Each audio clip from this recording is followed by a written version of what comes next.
Hey, so tonight is the longest night of the year, and we're going to talk a little bit about what that means in our bodies, in nature, and how it affects us. A little bit across culture, and we're also going to talk about, speaking of renewal, a practice that is from my heritage. It's kind of been renewed in my heart after it's been lost for a couple generations, and um, and we'll see if that supports you.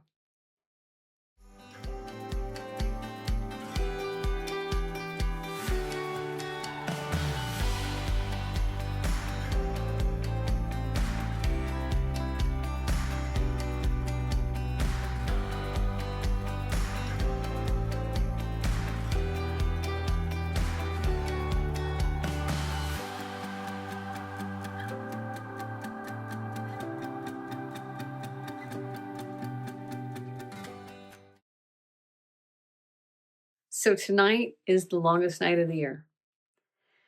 And why does that matter? Well, in our bodies, first of all, I'll talk about how it is in nature and how nature affects our bodies. So the trees, the sap goes the furthest inward. In our bodies,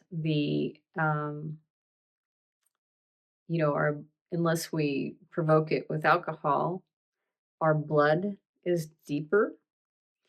Our pulses are deeper. So if we feel our pulses, and if anybody ever cultivates the ability to feel the different nuances in their pulses, the pulses go in deeper. It is a time of turning, like in plants, the nutrients are going down into the roots, um, or have gone down into the roots. I'm sorry, and they start going inward in the fall. And so we are at this deepest point of internal reflection possible. And if there's this thing that happens in our society where people resist nature and they wind up becoming a victim to it. And the more they accept it and learn how to be with it and roll with it, the they can become way stronger and way more stable and emotionally healthy and physically healthy. So at this point in cross culturally, the longest night, celebrated in many cultures, goes by different names. In Christianity, we're talking about Advent and the longest night, and we'll talk a little bit more about that. In Chinese, it's in China, it's celebrated. Um, Many indigenous traditions have uh, had ceremonies around the longest night of the year. So if I look at the Yin Yang symbol, and please say Yin Yang because it Yin and Yang sounds like horrible to people that know how to say it. Um, so Yin Yang symbol, you have your dark field, and in your dark field there's a white dot, and that white dot is where we'll be at tonight. And so it's a time where it's the turning point back into the light. This is why it's considered a point of renewal. This is why there's celebrations around it. But there's also healing ceremonies around it, or healing worship services, like the longest night in liturgical Christianity, because people who are waiting for the coming of Christ might not have their hearts ready for the coming of Christ because of the pain that they feel.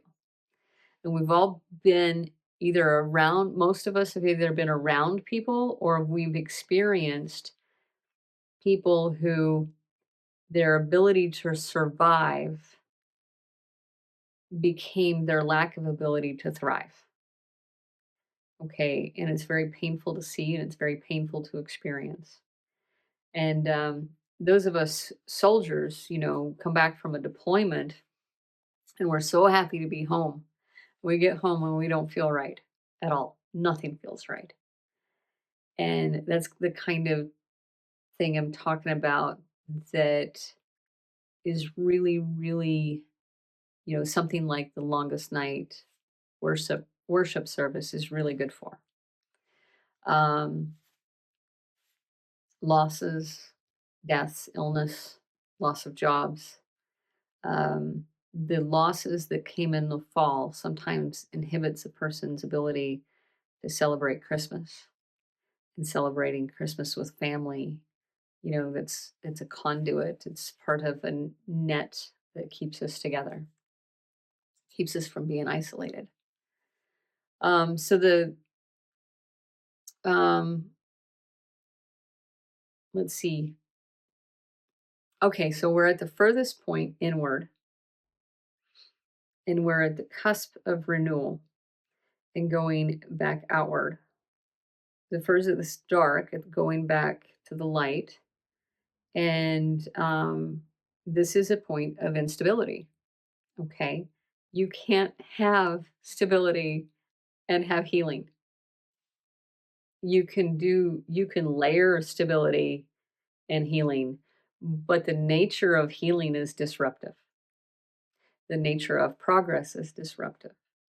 Okay, you can do things where you can contain it so it's safe, or it feels safe, or you're safe, but you cannot have change without instability. Yeah, that's a rude one to know. So I want to talk about a practice that might help comfort a person and help them feel stable enough to go through the instability of renewal and change. And this isn't something to cling on. It's not something, we're not, I had a teacher that used to say that people were grabbing at rocks in a river and it would hurt them when they just need to flow down the river, as a metaphor. And so this isn't about making us solidly stable. This is about comforting us so that we can do the self-reflection needed to move into the next year. And this practice actually comes from my ancestry. And because of, how things are passed down and what's taught by women and what's taught by men and injuries in the family over the years, it was lost for me. And I reconnected with an uncle who kind of explained it to me. And it's so this practice is being renewed in my life too. It's called Hygge. It's Danish, and it's horribly translated in English as just being cozy. Okay, and it's associated with candle lights and fluffy blankets and things to make you comfortable. And that is a horrific translation. And it is for all year long. But it's the practice and lifestyle of doing things that make your experience more embodied and more meaningful. And it's also the practice of accepting the seasons the way they are. And I think that's a beautiful way of not being a victim of the seasons and not having the seasons hurt you because you're being a conventional American or a conventional person in society where it's go, go, go, go, go all the time.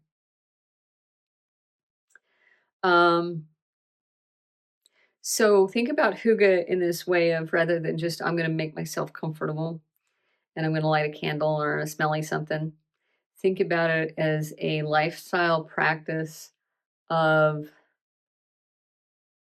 looking at a situation, looking at the moment, being present and aware, and knowing what you can do. You remember I used the word allostatic, knowing what you could do allostatically to enrich that situation for yourself and others.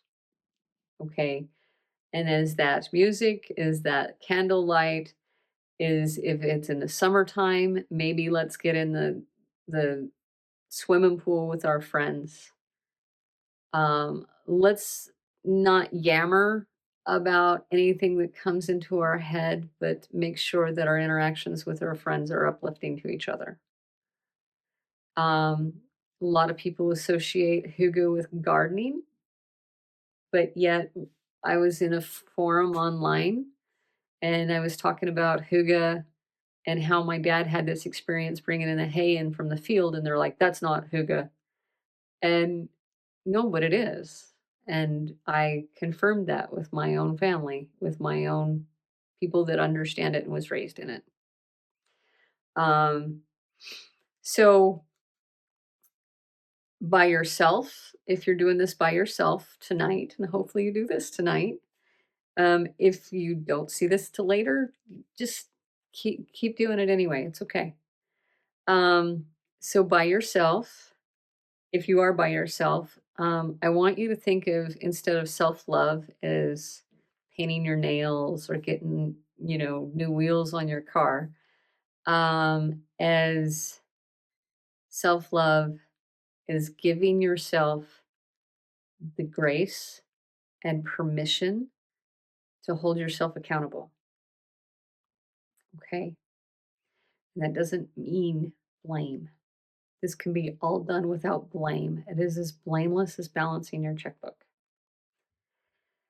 So, and what can you provide yourself to reflect? Because what I have found from holding myself accountable, like in a big way, is that there's always something else. There's always something underneath it. For example, I'm extremely rejection sensitive. Okay. And so I feel, you know, when I get a rejection, somebody rejects me or I perceive a rejection, it's like 9 out of 10, you know. Um, but in the self-reflection, I go, well, how many people do I reject? Well, if it's almost none, then if there's a rejection that's going to be happening, I'm going to be the one that gets rejected. Well, of course, that's going to be sensitive. And then in that knowledge, instead of sitting there blaming myself for being rejection sensitive, in that knowledge, that pain decreases. So accountability doesn't mean blame. It's not a one for one. It's reflection. Okay. And so what can I do around me to hold a space where I am kind enough and I'm soothed enough that I can see those things for myself? Okay. And so, yeah, I have the fuzziest sheets in the world on my bed. And I'm going to, I like candlelight. I love prayer. I love tea, you know.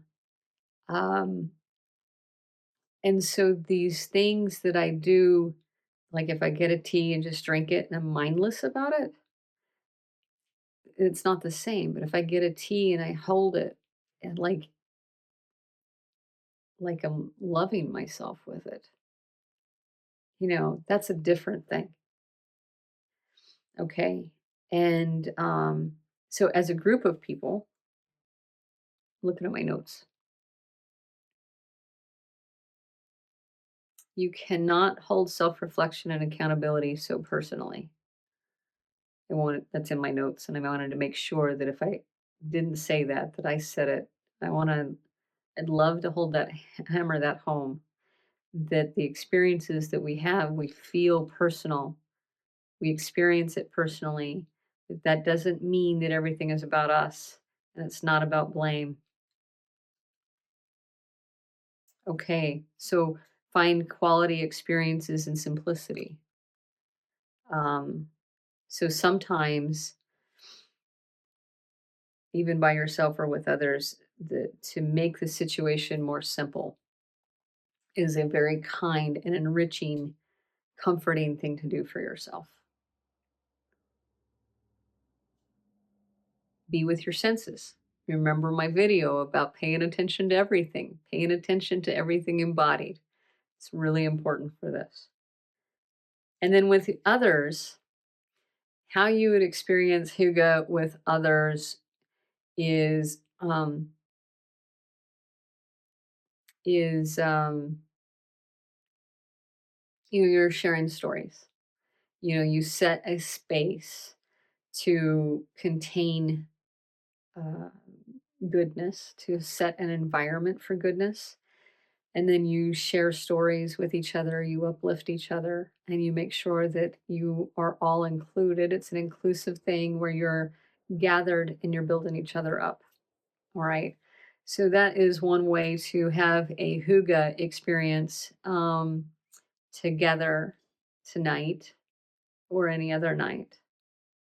So pay attention to what's inclusive and what's inclusive, what might cut somebody away by accident. You know, be careful with your words. Um, it's not an eggshell walking contest though. It's a very um, mindful time. All right. And if you look it up, Hygge, and you're going to find a lot of ideas.